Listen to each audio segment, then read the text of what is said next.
First up, the leaders of South Korea and the United States have reaffirmed their commitment to keep maximum pressure and sanctions on North Korea to bring the regime back to talks. That agreement came during an hour-long phone conversation between Presidents Moon Jae-in and Donald Trump, their second in 2 days since Pyongyang's missile launch in the early hours of Wednesday. Our chief Blue House correspondent Moon Gan-young reports. Korea taking a propaganda victory lap after launching an intercontinental ballistic missile, which for the first time puts all of mainland U.S. in its range. State TV declaring the country is now a rocket power with the state nuclear force to defend against the U.S. imperialists' nuclear blackmail. Leader Kim Jong-un shown approving the launch of a boosted version of a missile Fox News saw at a military parade in Pyongyang in April. I think this idea of saying, that for whatever reason they would like to have a credible capability to be able to inflict pain in the United States is really where they're headed.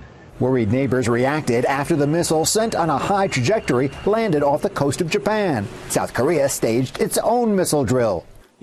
This action does not only increase tension on the Korean peninsula, but gravely endangers the international peace and security.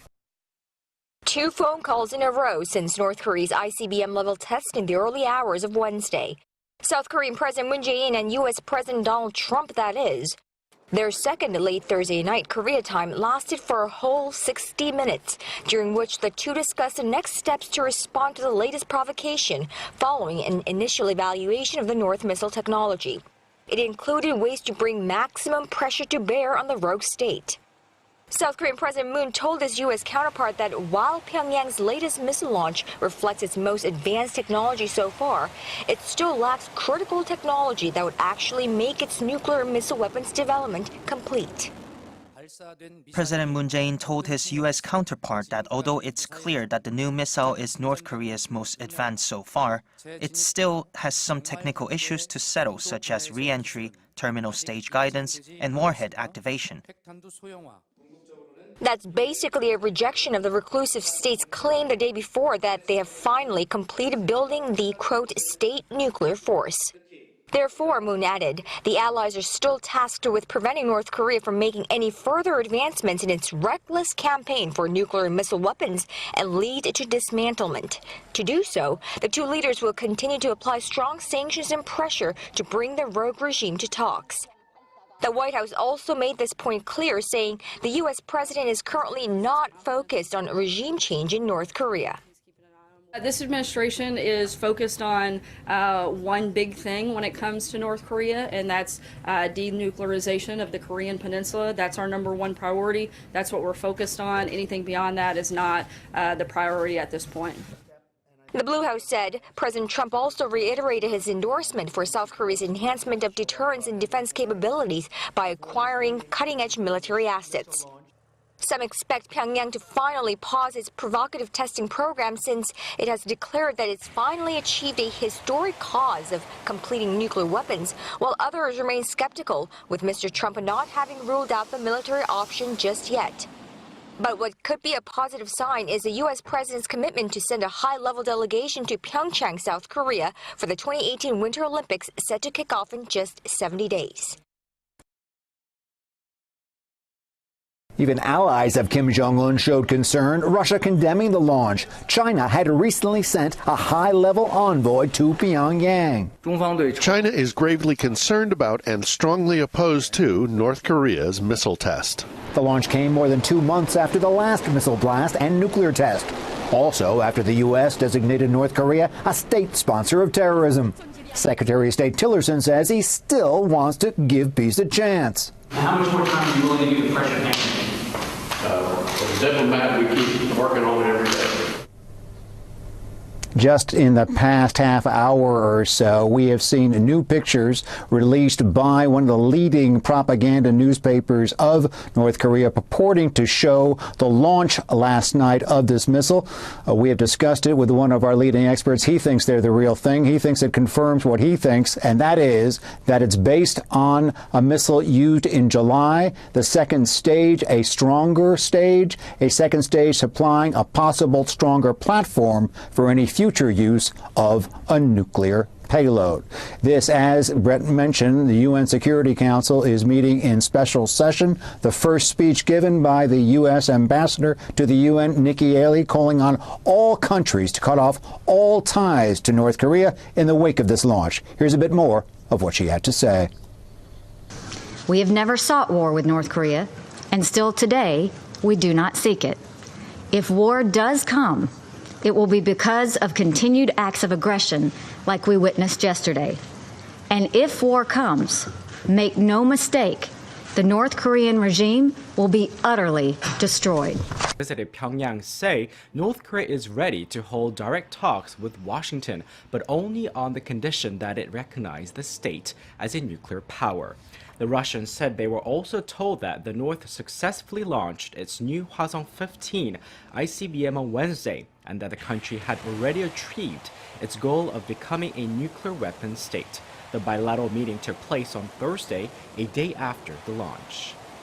Usually they are fired at dawn. We know that this missile went to the east, but right now the Pentagon and U.S. Pacific Command are analyzing the trajectory. We don't know if it was an ICBM, an intercontinental ballistic missile, but we can confirm with senior U.S. defense officials what the South Koreans have been reporting, that North Korea launched a ballistic missile not long ago, firing it to the east. Again, we don't know how far it flew and whether it was an ICBM or not. Harris. Well, we waited for a few minutes for this confirmation, and I know that there are a couple things that you say still we do not know, and that is the type of missile this is.